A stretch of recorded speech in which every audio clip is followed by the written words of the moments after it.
Hey guys, welcome to the Challenge Podcast. I'm Coach Steve. And I'm Coach Nick, and we're going to be talking about everything fitness, health, and the challenge. Let's get on with the show.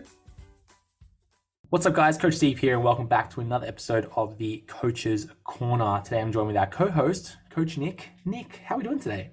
Hi Coach Steve, I am really good. What number is this episode?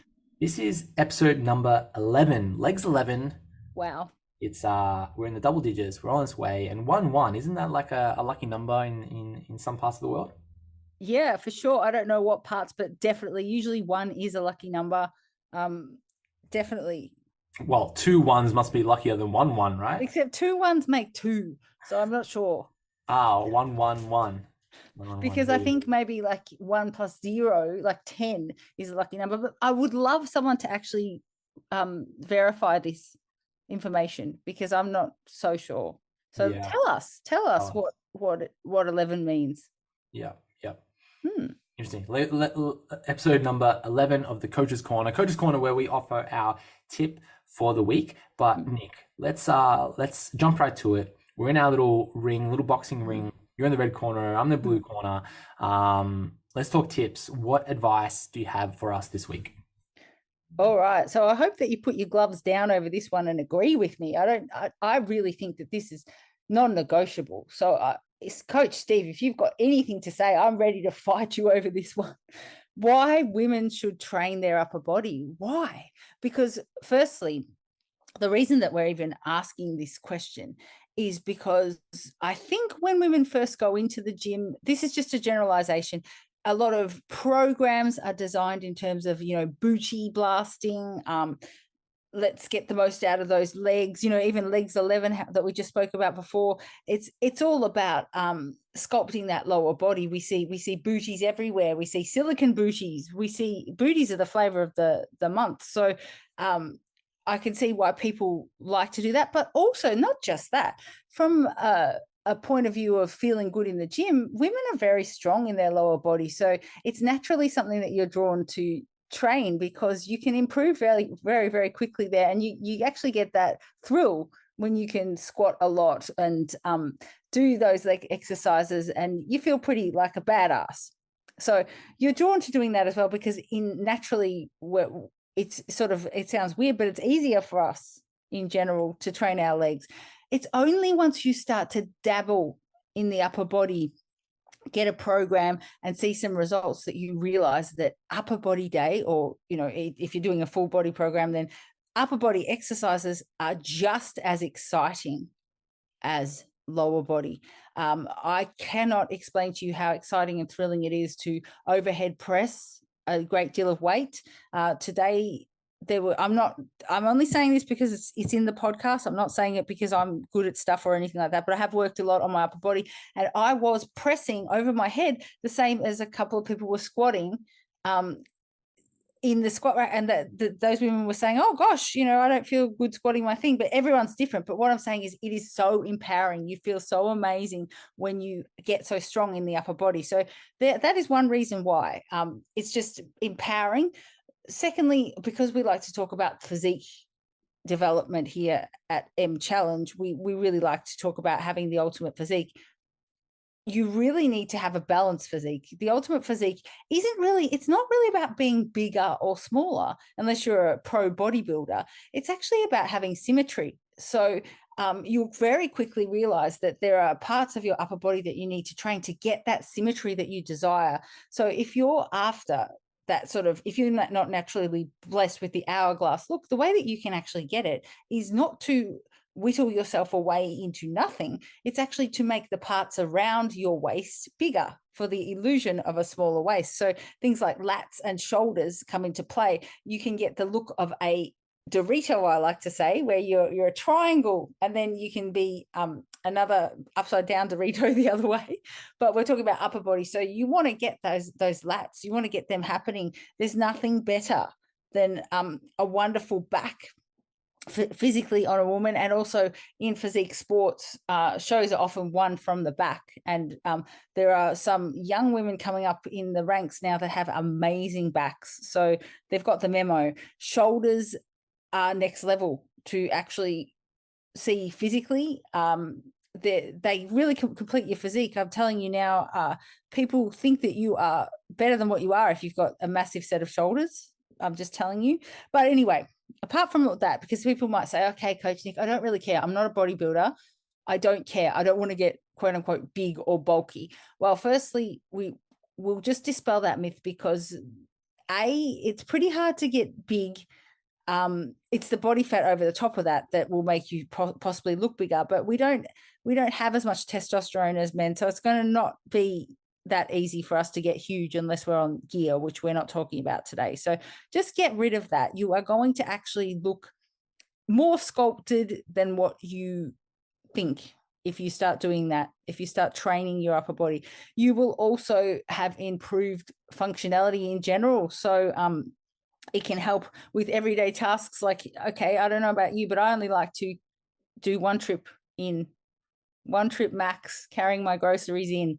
That now that I've got a strong upper body, there's no doubt about that. The other thing that I've noticed over the last couple of times that I've gone anywhere where I've had to fly, I can grab everyone's bags and chuck them in the overhead locker and say to my whole family, you sit down, including Shane, and I'll do it. Now that is awesome. I just love that for me. Lifting children when you're younger, even breastfeeding or feeding overnight, where you've got to actually lean over the baby. And as long as, if your posture's good, you're going to stop yourself from getting that sore back, sore neck. So that's the practical stuff as well as I was talking to Chelsea in the podcast recently about her training horses and leaning over horses and things. And she'd never actually, this was our winner of the last challenge, she'd never actually trained her upper body at all. And she has a chronic pain condition. So that actually has helped her now she's improved her posture, and it helps her with her work with her horses as well. So that's really good. So better posture, strong upper body can improve that, reduces the risk of the back and the neck pain. Because you're much more experienced than me at this, Coach Steve, but how many women complain about a bad back? And you sometimes I think you really need to concentrate on, not just glutes and legs, but your upper body as well, because that can really help to then carry your entire body in a nice way where you're not going to necessarily injure yourself as easily. Then there's just the practical stuff about improved bone density. I mean, the more muscle mass that you carry, it's just going to help in terms of that as well, reduce the risk of osteoporosis. So that's just boring stuff. Well, it's not really boring at all. It's really important stuff. But better athletic performance is my favorite. I mean, it translates to everything. Your deadlift will improve if you've got no lats. And what are you lifting that deadlift with? I mean, you're pushing off the floor, but I'm telling you to hold on to those big loads, you want to have a great set of lats on you. As I've said a million times, doing a pull-up in a gym is badass central. So you want to be able to do your pull-ups. Just by me talking about this, you can tell it makes your confidence. Your confidence skyrockets when you've got that sculpted upper physique. I'm telling you, somebody came up to me the other day. I keep saying that people came up to me, but they do come up now. I don't know why. Maybe I'm famous. Only one guy came up to me at the gym and I know him, so it wasn't that exciting. But he said, your physique has changed so much, and I think it's your shoulders and your arms, and it's just so balanced out. And it's like, yes, that's correct. My waist has not gotten smaller. My upper body has just gotten bigger, which has made me all look in proportion in the way that I should. So that's my different reasons. Just remember, it doesn't mean that you look bulky at all, or anything to do with masculine. Men don't own muscles, but I think we're past that in the challenge. I don't think that we need to really worry about that. From what I see is celebrated on the Facebook group, everybody's really absolutely appreciating that women can have a great set of guns, and we need them. So as I said, we have lower levels of testosterone than men typically. So it's going to be very, very hard for you to get supremely jacked on just some rice and tuna and some protein powder. So go for it. Why do you, if you're going to be against me, Coach Steve, I was going to say Coach Shane, but you're Coach Steve. Why would you, because I was just getting ready for a battle, you see, and that's what I do with Shane. So why would you say women shouldn't? No, well, I wouldn't not say that. They go double negative, because it's silly. I think you're right where, I think female fitness is drawn towards glutes, lower body, heck, even like core and abdominal training. We see that in things like, yoga and Pilates. That's where, the first step someone wants to start exercising, that's where, women are often directed towards. And we see it in, lifestyles, in stereotypes where women might not be strong in their upper bodies.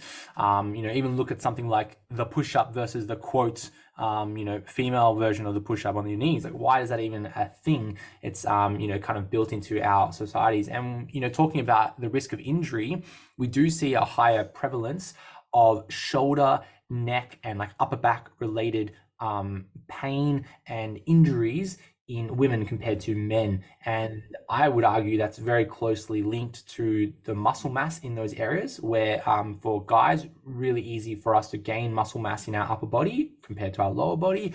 Women, a lot easier to gain muscle in their lower body compared to their upper body. And it's a lot more prevalent in older populations. And it kind of makes sense, you take yourself back a few generations where some of these older folks who come and see me in the clinic with shoulder pain, a few generations ago, they were doing no exercise, let alone any upper body exercises. So no wonder they have changes in their shoulders and their necks and everything, because they just don't have that muscle mass. So I'm interested to see how that might be changing in the future in terms of prevalence of those types of injuries. But I do think that when I see women in the gym training, there's often a really high emphasis on lower body training. Gosh, you're gonna go squat? Yeah, max out. Leg press? Gosh, load up the weights. Hip thrust? Woo, stack on the plates. Upper body? Ooh, maybe I'll just stick with the dumbbell tree and grab the 3-kilo dumbbells to do my chest press. So there's a mismatch of our intensity to complete these activities where, high intensity to train lower body. When it comes to upper body, not the same level of oomph, and I think that if we were to apply more effort into that upper body, like you said, Nick, it could drastically develop our physique. It could drastically decrease the risk of pain and injury in our upper body, and also benefit our lifestyle, right? Like, how good does it feel if you're able to help, move the couch, or to carry the groceries in one trip, or to lift something in an overhead cabin in an airplane, because you have that strength. So I think for many of us, specifically women in this podcast here, we need to put more oomph into the upper body so we can develop that area. Yes. Could you please make the title of this Dorito and the Dorito Central? Dorito Central. Because then people might actually want to listen to it, because it's like involves tasty chips. Doritos. Doritos. No, is that what it is? Is it Doritos? No, I don't know. Doritos. Okay. I haven't had a Dorito in a really long time, Nick. I know. We are not sponsored by Doritos. No, I love it. All right, Nick, I would like to talk about a very interesting topic for me, and very forward topic in the tech world. And I want to talk about the evolution of knowledge in fitness. Okay. And this is prevalent because of the future of fitness, and with respect to the past of fitness, and how we can decipher information, and to improve our critical thinking around fitness and health and nutrition. Okay. And the reason why is just because there's a lot of bullshit in health. There's a lot of bullshit in fitness. There's a lot of bullshit in body transformation. And when you complete the challenge, you're going to be on your own, and you don't want to fall victim to the latest, Instagram or TikTok trend, and that leads you down a rabbit hole. So let's talk about a little bit of critical thinking, a little bit of the evolution of fitness, and then the potential future of fitness. Future of fitness. Goodness. Okay.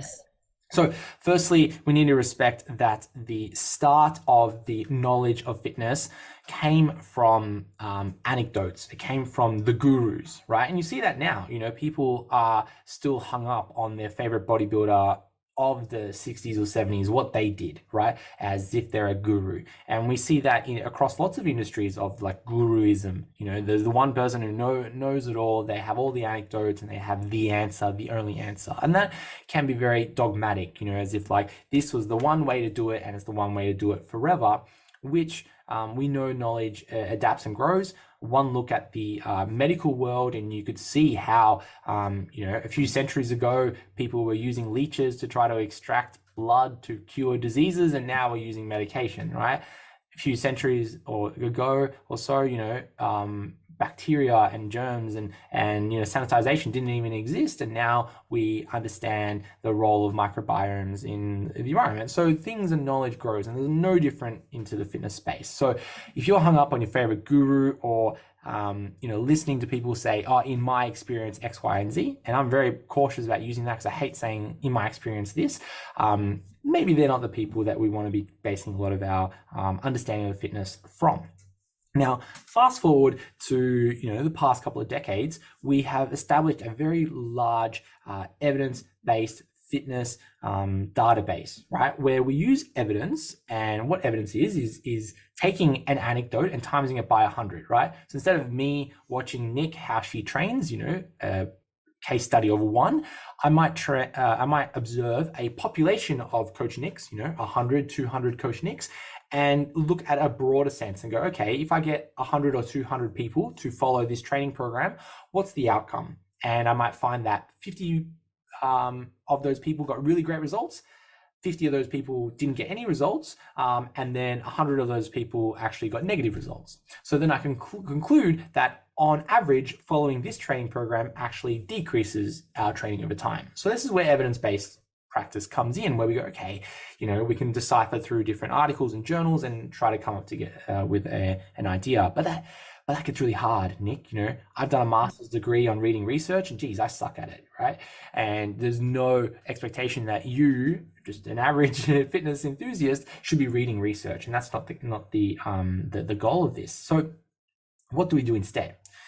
There are some really intelligent science communicators that have deciphered these, really complex studies and metaphysiological ideas around training into principles. And that's essentially what training and fitness and health and heck, the challenge is now, where we follow cases and principles that apply to the vast majority, okay?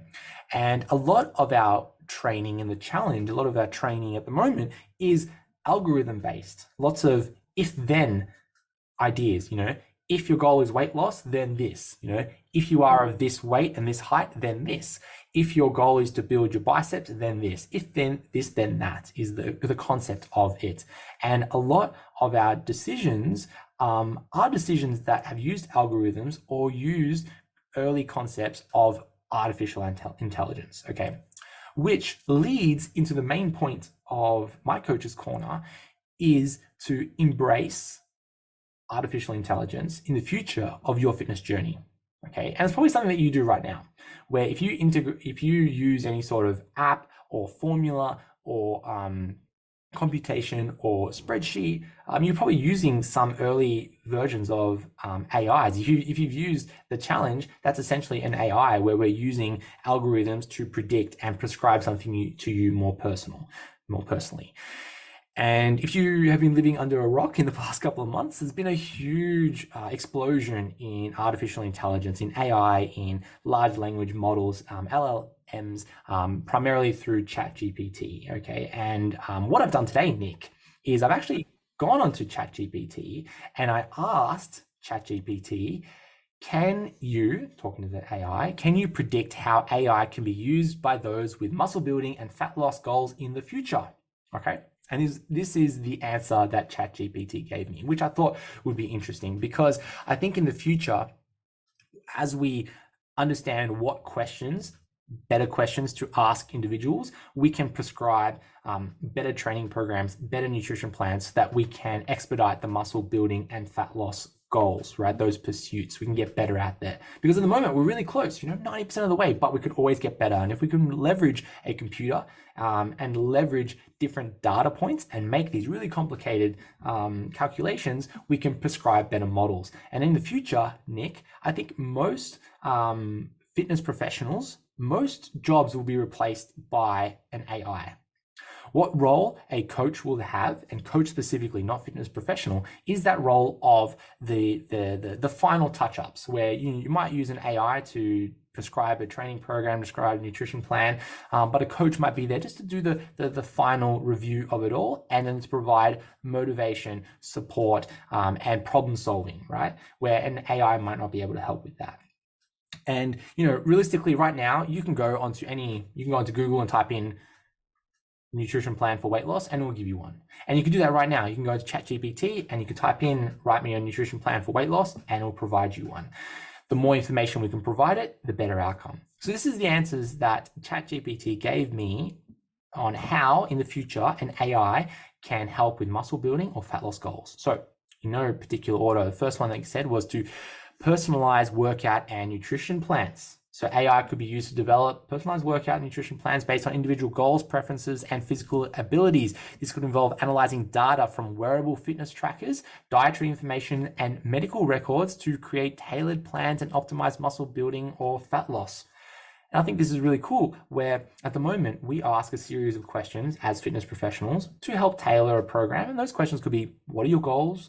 What are your biometrics? What are your preferences, X, Y, and Z? But we might not have access to large data inputs, like all the data that could be drawn from an activity tracker, like a smartwatch, medical records, previous history, dietary information, even like blood sampling and stuff. We don't have that power, that technology, or even to ask the right questions to apply it to any sort of prescription. So if we can use a large computer model, that can make it really powerful and really personalized all through an AI. The next point they made was about virtual coaching. So AIs could be used to provide virtual coaching to individuals who are unable to attend in-person training sessions. Basically talking about how AI-powered assistants could be there to guide you through a workout and use real-time feedback. So imagine wearing a smart device of some sort, and an AI was there, analyzing you as you exercise, and was able to provide you with feedback. And there are some interesting AIs, wearable technology now that can actually do that, that can predict your effort in training, and asking the right questions, looking at the right data to see if you're training at the highest potential that you can.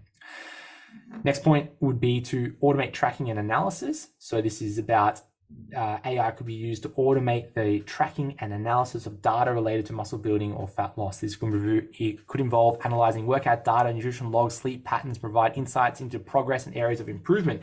So Nick, at the moment, we're talking lots about tracking your progress, body weight changes, how's your sleep, how's your hydration, manually trying to find numbers to quantify your progress.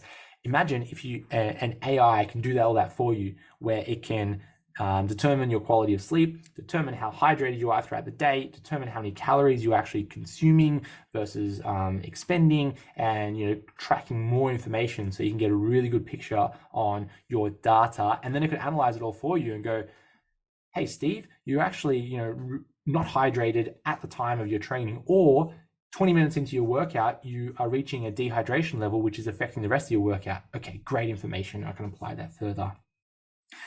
Next point it said was it could use predictive modeling. So AI could be used to predict the effectiveness of different workouts and nutritional strategies for muscle building or fat loss. This would involve analyzing data from previous workouts, nutrition logs, and genetic testing to predict strategies that are most likely to be effective.